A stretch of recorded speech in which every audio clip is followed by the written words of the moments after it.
Bismillahirrahmanirrahim. Assalamualaikum warahmatullahi wabarakatuh.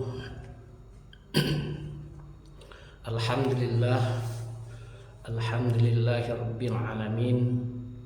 Wassalatu wassalamu ala asrafil anbiya'i wal mursalin wa ala alihi wa sahbihi ajma'in. Amma ba'du.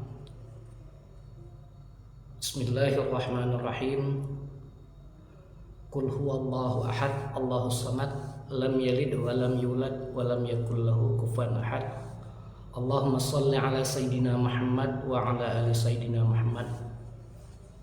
Alhamdulillah, pada malam hari ini kita atau saya tepatnya berkesempatan kembali membuat siaran ini dalam rangka melanjutkan penjelasan tentang sholat sunat tasbih. Pada malam hari ini saya akan menerangkan bagaimana tata cara melakukan atau melaksanakan sholat sunat tasbih. Seperti yang saya sampaikan kemarin atau sebelumnya, bahwa sholat sunat tasbih itu terdiri daripada 4 rakaat yang apabila dikerjakan pada malam hari maka dibuat dengan 2 kali salam, 4 rakaat dengan 2 kali salam. Dan apabila dikerjakan siang hari dilakukan dengan 1 kali salam, 4 rakaat dengan 1 kali salam, sebagaimana melaksanakan sholat fardu zuhur. Nah, sholat sunat tasbih kenapa disebut atau dikatakan sholat sunat tasbih? Karena bacaannya kita setelah membaca Al-Fatihah, ayat atau surah, baru melakukan atau melaksanakan tasbih atau membaca tasbih, yaitu membaca tasbihnya subhanallah walhamdulillah wala ilaha illallah wallahu akbar wala haula wala quwata illa billahil aliyil azim. Tasbih ini dibaca setiap rakaatnya itu terdiri dari atau sebanyak 75 kali. Ya, dalam 1 rakaat itu 75 kali tasbih dan ada penempatannya. Ya. Jadi dalam 1 rakaat 75 kali. Kalau ada 4 rakaat berarti 75 dikali 4 sama dengan 300 kali tasbih. Adapun waktu untuk melakukan sholat sunnah tasbih ini itu tidak terbatas, ya, kecuali waktu-waktu yang diharamkan untuk melakukan sholat sunnah. Ya. Untuk pertama saya akan menerangkan tentang bagaimana tata cara melaksanakan sholat sunnah tasbih pada malam hari yang terdiri daripada 2 rakaat, 2 kali salam, ya. Nah, adapun niat sholat sunnat tasbih ini adalah usolli sunnat tasbih rakaataini lillahi ta'ala, ya. Sengaja aku sholat sunnat tasbih karena Allah Ta'ala. Kalau mau ditambah pakai mustaqbilal kiblati boleh, usolli sunnat tasbih rakaataini mustaqbilal kiblati lillahi ta'ala. Sengaja aku melakukan sholat sunnat tasbih 2 rakaat menghadap kiblat karena Allah Ta'ala. Itu niat untuk 2 rakaat, ya, yang apabila kita melakukan sholat sunnat tasbih ini pada malam hari. Nah, itu yang niatnya. Sedangkan kalau untuk niat sholat sunnah tasbih yang dilakukan pada siang hari yang terdiri langsung dari 4 rakaat, niatnya adalah usolli sunnatat tasbih arba'a raka'atin, sunnatan arba'a raka'atin lillahi ta'ala. Sengaja aku sholat sunat tasbih 4 rakaat karena Allah Ta'ala. Kalau mau ditambah pakai mustaqbilal kiblati, ada, kalau saya belajar dulu itu tidak memakai mustaqbilal kiblati ya. Dengan guru dulu tidak pakai mustaqbilal langsung ya, karena kita belajarnya dulu dari seperti itu. Karena ada tambahan sekarang seperti itu, pakai mustaqbilal. Itu tidak wajib, mau pakai silakan, jika tidak dipakai juga silakan. Jadi saya ulangi, kalau untuk niat pada masih malam hari yang dilakukan dengan 2 kali salam, niatnya adalah yang pertama, usolli sunnatat tasbih rakaataini lillahi ta'ala. Sengaja aku salat sunat tasbih 2 rakaat karena Allah Ta'ala. Atau usolli sunnatat tasbih rakaataini mustaqbilal kiblati lillahi ta'ala. Sengaja aku mengerjakan salat sunnah tasbih 2 rakaat menghadap kiblat karena Allah Ta'ala.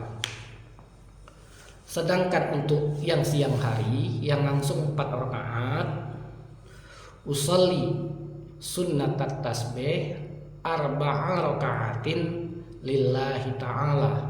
Atau yang pakai mustaqbilal, usolli sunnatat tasbih arba'a raka'atin mustaqbilal kiblati lillahi ta'ala. Nah, selanjutnya adalah bagaimana cara pada rakaat-rakaatnya, penempatan pembacaan tasbihnya. Yang pertama, kita setelah membaca niat, dilanjutkan membaca doa iftitah ya, seperti biasa kita sholat. Dilanjutkan membaca surah Al-Fatihah. Setelah membaca surah Al-Fatihah, kita membaca surah ya. Nah, ada yang mengatakan sebagian ada surah khusus, ada yang lain mengatakan sebagian juga surah bebas. Nah, saya juga belum ketemu, belum sempat juga menanyakan dulu aturan surah ini, ayat ini, karena sunnah ya. Nah, jadi kalau yang mudah kita hafal. Nah, setelah surah, waktu di rakaat pertama itu setelah membaca surah, langsung kita membaca tasbih sebanyak 15 kali. Membacalah subhanallah walhamdulillah wala ilaha illallah wallahu akbar. Sebatas itu, sebanyak 14 kali. Dan yang terakhir, membaca tasbih lengkap, subhanallah walhamdulillah wala ilaha illallah wallahu akbar wala haula wala quwata illa billahil aliyil azim. Pakai wala haula wala quwata illa billahil aliyil azim. Sedangkan yang 14 kalinya tidak memakai tidak pakai wala haula wala quwata illa billahil aliyil azim. Yang ke-15 baru dipakai ya. Jadi saya ulangi, setelah surah, membaca surah, kita membaca tasbih setelah surah itu sebanyak 15 kali. Cuma di sini 15 kalinya ya. Subhanallah walhamdulillah wala ilaha illallah wallahu akbar 14 kali. Yang ke-15 kalinya subhanallah walhamdulillah wala ilaha illallah wallahu akbar wala haula wala quwata illa billahil aliyil azim. Ditutup dengan wala haula wala quwata illa billahil aliyil azim. Itu 15 kali. Lanjutkan kita ruku. Nah, di ruku kita membaca doa rukunya subhana rabbiyal azimi wa bihamdihi seperti biasa 3 kali. Setelah itu membaca tasbih lagi sebanyak 10 kali ya. Tasbihnya 10 kali. Tasbih yang biasa yang belum lengkapnya 9 kali. Seperti di awal membacanya subhanallah walhamdulillah wala ilaha illallah wallahu akbar sebatas itu. Ditambah lagi nanti ini yang 9 kali, yang ke-10-nya subhanallah walhamdulillah wala ilaha illallah wallahu akbar wala haula wala quwata illa billahil aliyil azim. Nah, seperti itu yang ke-10-nya. Sama tadi di awal setelah surah kita 15 kali, di ruku kita pada waktu ruku setelah membaca doa ruku kita membacanya tasbihnya sebanyak 10 kali. Bangkit dari ruku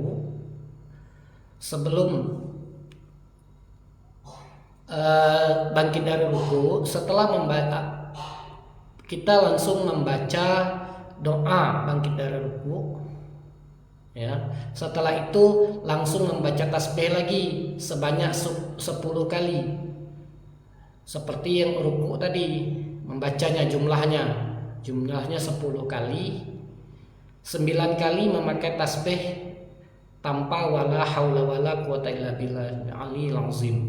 Jadi membaca subhanallah walhamdulillah wala ilaha illallah wallahu akbar wala haula wala quwata illa billahil aliyil azim. Itu tambahan yang ke-10. Yang ke-10 hitungan 10 kalinya.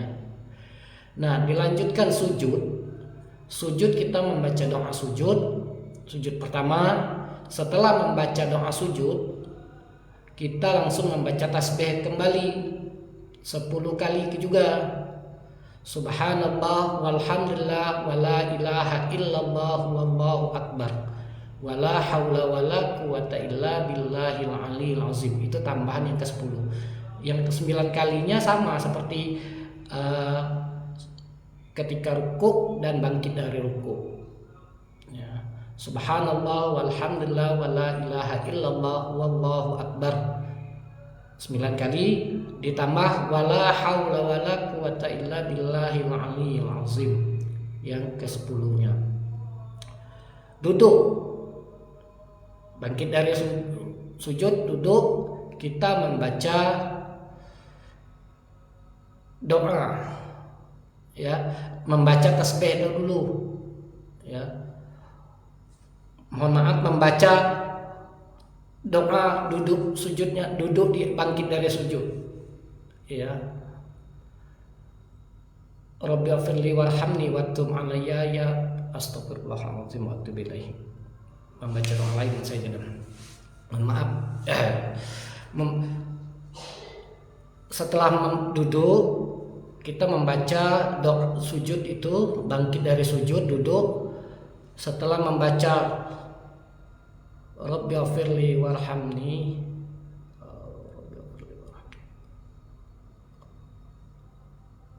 astagfirullahaladzim, lupa saya jadinya doanya.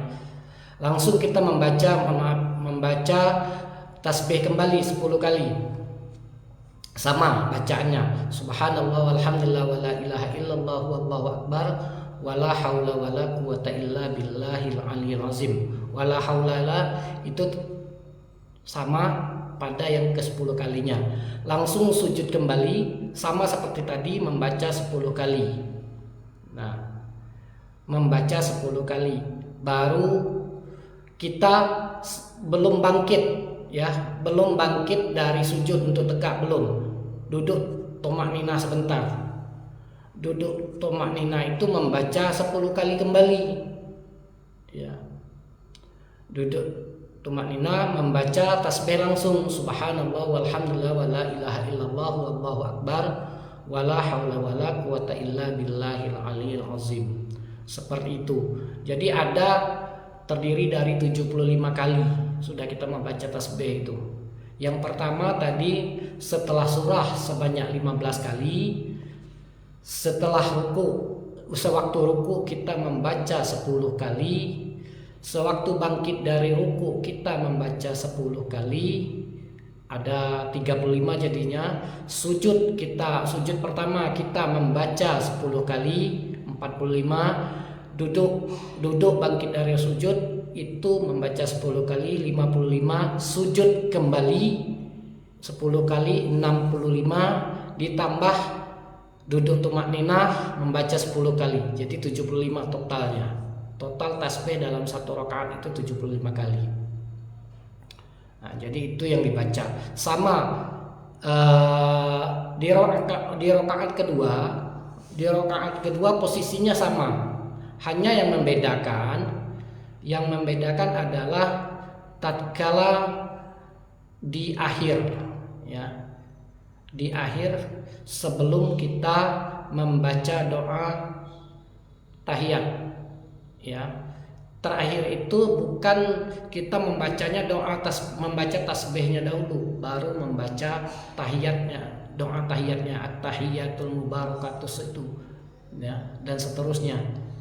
Kita membaca tasbih dulu sebanyak 10 kali, baru membaca doa at-tahiyatul mubarakatus shalawatut thayyibatulillah dan seterusnya, ya. Baru assalamualaikum warahmatullahi wabarakatuh, kita salam. Itu baru 2 rakaat. Jadi kalau sudah 2 rakaat baru 150 kali. Nah, sedangkan kalau 4 rakaat jadi tinggal 75 kali dikali dengan 4 rakaat, terdiri dari 300 kali tasbih. Itulah tata cara kita melakukan sholat sunnah tasbih. Adapun waktu yang diperlukan, ya, untuk melakukan sholat sunnah tasbih ini rata-rata paling cepat itu selama 30 menit atau lebih kurang setengah jam rata-rata, dan menengah itu diantara rata-rata 45 menit, dan paling lama itu selama 1 jam. Itu selama-lamanya paling lama, ya, melakukan 4 rakaat ini, ya. Jadi waktu yang dibutuhkan untuk mengerjakan salat sunnah tasbih ini adalah 30 menit sampai 1 jam, tergantung kecepatan kita membaca. Nah, di situ. Adapun keutamaan salah satu keutamaan di antara keutamaan melakukan salat sunnah tasbih ini, kita senantiasa dimudahkan kehidupan kita oleh Allah Subhanahu wa taala. Itu diantaranya banyak fadilah atau keutamaan lainnya yang terdapat atau yang diberikan Allah Subhanahu wa taala tatkala kita bisa mengerjakan salat sunat tasbih ini. Nah, kenapa dikatakan demikian? Sebelumnya sudah saya jelaskan bahwa sholat sunnah tasbih ini bukan sholat sunnah wajib, akan tetapi adalah sholat sunnah yang dianjurkan oleh baginda Rasul Sayyidina wa Maulana Muhammad sallallahu alaihi wasallam, tuntunan kita, pedoman kita dalam hidup, ya. Melihat beliau, ajaran beliau adalah untuk melakukan sholat sunnah tasbih. Waktunya seperti yang saya jelaskan tadi, bebas pada waktu kapanpun kecuali waktu-waktu yang diharamkan untuk melakukan sholat. Nah, demikian mungkin yang bisa saya sampaikan tentang tata cara untuk melakukan sholat sunat tasbih ini. Semoga bermanfaat. Mudah-mudahan apa yang saya sampaikan ini dapat dimengerti. Wabil khusus kekurangan adalah milik saya, kesalahan adalah milik saya selaku manusia yang lemah, dan segala kebenaran yang disampaikan adalah milik Allah Subhanahu wa taala. Dan terutama untuk ustadz saya, guru saya yang telah membimbing saya melakukan sholat sunnah tasbih ini, yaitu Ustadz Haji Agus Al-Hafiz. Semoga dimudahkan rezekinya, diberikan kesehatan oleh Allah Ta'ala, dipanjangkan umurnya dan dimuliakan hidupnya. Amin ya rabbal alamin. Wassalamualaikum warahmatullahi wabarakatuh.